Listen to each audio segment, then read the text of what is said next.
was the scene today from the Michigan State Capitol, downtown Lansing and East Lansing, where hundreds of people were out to protest over the death of George Floyd. Now, we have been following the protests since they began early this morning, both on our website and on social media.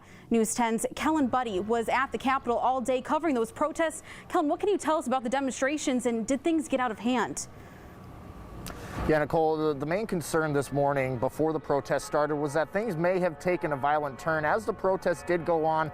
While it was almost as intense, if not more intense at some times as the previous protests we've seen here before. There's still a police presence here downtown. The Clinton County Sheriff's Office actually just left the intersection of Michigan and Washington just a few seconds before I came on. But police from across the area were downtown on the ground and in the air, making sure everyone was safe.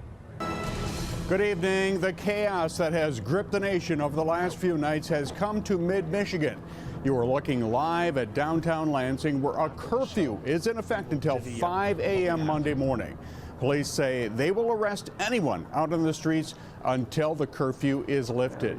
This all started with a peaceful protest this morning. By the time we went on the air at 6 p.m. tonight, things looked to be winding down. That turned out not to be the case. We have team coverage, starting with News 10's Kellen Buddy, live in downtown Lansing right now. Kellen?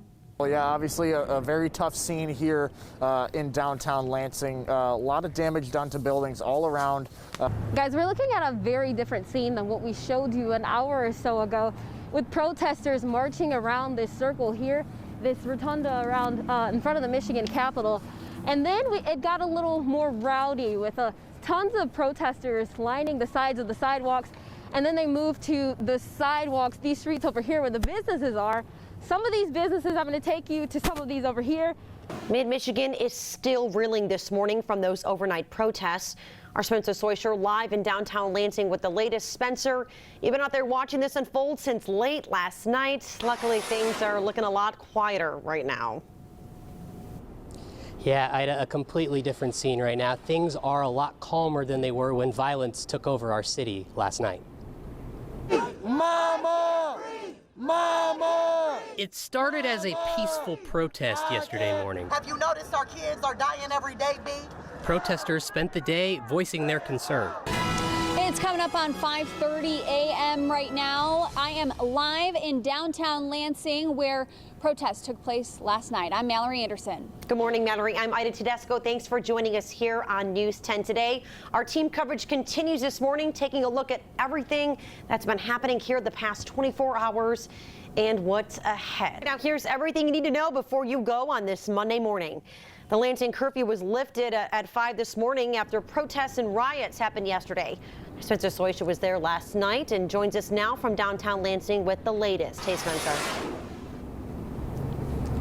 Hey, Ida, things calmed down around 10:30 or so last night, but you can still see so much damage around downtown just walking around. Protests in Jackson are staying peaceful tonight. Dozens of people are gathered near MLK and High Street right now. News 10's Kylie Kahn joins us live with a look at what's going on. Kylie. The marchers are protesting down on MLK right now. There's well over 100 people. We started at MLK and High Street, and now you can see there are hundreds of people marching towards the downtown area. Now, this is the second protest of the day.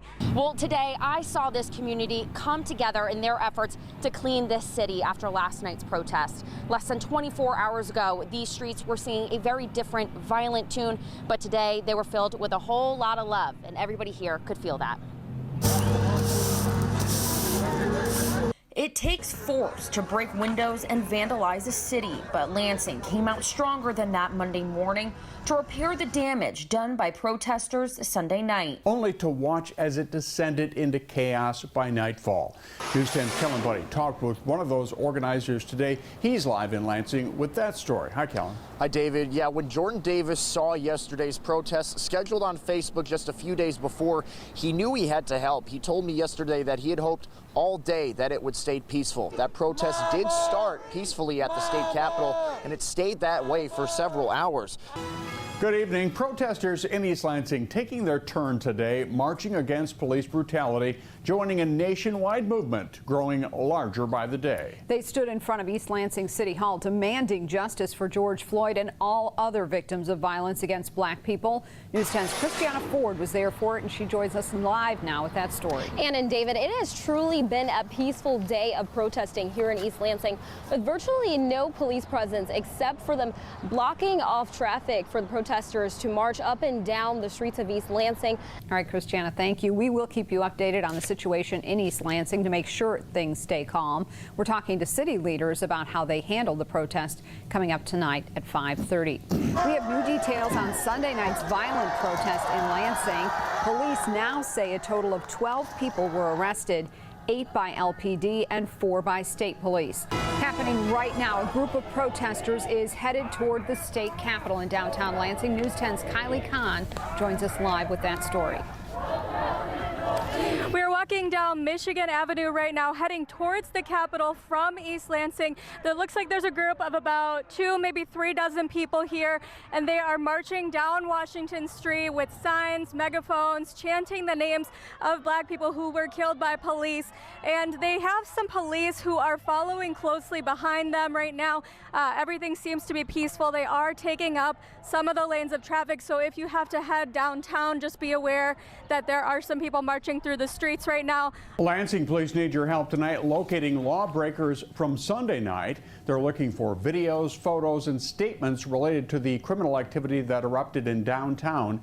Any video or evidence related to the vandalism and civil unrest is of interest to detectives. A black man who accused East Lansing police of hurting him during an arrest showed up at a peaceful protest against police brutality in downtown Lansing tonight.